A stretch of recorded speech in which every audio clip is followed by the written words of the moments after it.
Hey ladies, thanks for joining me. So today we're going to jump in and we're going to look at the book of Leviticus. So you may have started the book of Leviticus at some point and given up because you just got lost in all the detail, or maybe you started it and you finished it but you didn't really understand what you were reading, or maybe you had just kind of heard about Leviticus and just decided that you were just going to skip it and not even look at it. So whatever the case, I hope I can shed a little bit of light on it and maybe it'll be helpful to you.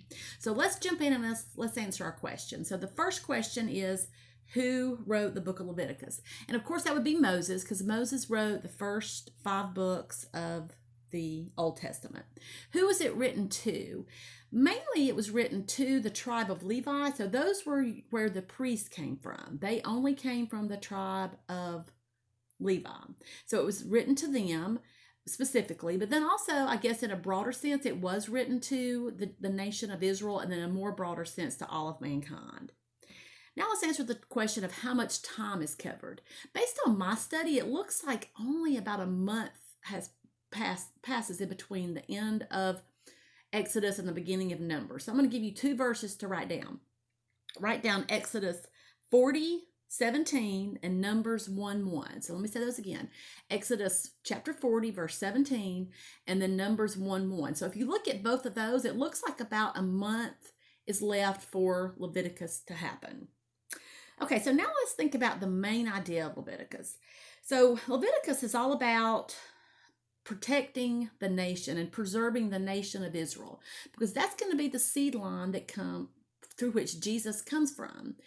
And in order for the seed line to remain pure, and in order for there to be able to be traceable genealogy, there had to be the preserving of the nation. So it's not a narrative of events like Genesis and Exodus. So it's going to read really differently. It's really a code of conduct or a guide, like I said, mainly for the Levites. So when Exodus ends, remember the tabernacle's complete and all the furnishings are complete, and Leviticus is really going to tell them how to worship in this completed tabernacle. So now let's think about some notable characters. God, Moses, Aaron, Aaron's 2 sons, Nadab and Abihu, the tribe of Levi, and then priests in general. So some notable events, and again, it's not a record of history. So these are just events that are described. The Day of Atonement, the Sabbath, the Feast of First Fruits, the Feast of Weeks, and you also may hear that being called Pentecost, the Feast of Trumpets, the Sabbath year, and the year of Jubilee.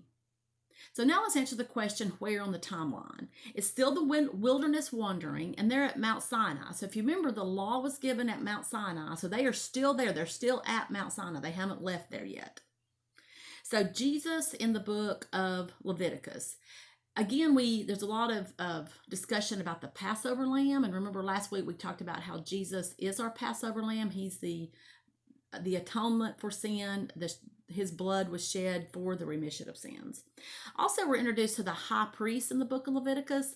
And when we get to the book of Hebrews in the New Testament, there's lots of talk about Jesus being our high priest. So now let's answer the question, why study or at least read the book of Leviticus? Well, the main reason I want to submit to you is that Leviticus is quoted 40 plus times in the New Testament. So if you want to truly understand the New Testament in the fullness, you're going to need to have just a little bit of working knowledge of Leviticus. Like I said, you don't have to be a professor of the Old Testament and have, understand everything about it, but just a little bit of working knowledge to fully comprehend the New Testament.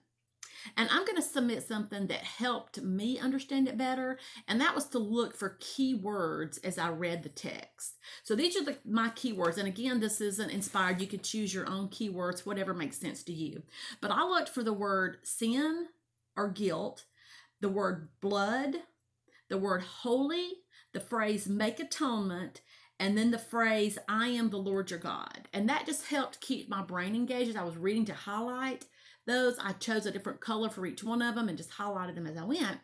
And then when I finished, I was able to come up with a summary statement of Leviticus but it was a summary statement that meant something to me. So here's what I came up with. He, and that being God, is the Lord my God, who delivered me from the bondage and slavery of my Egypt, which was sin.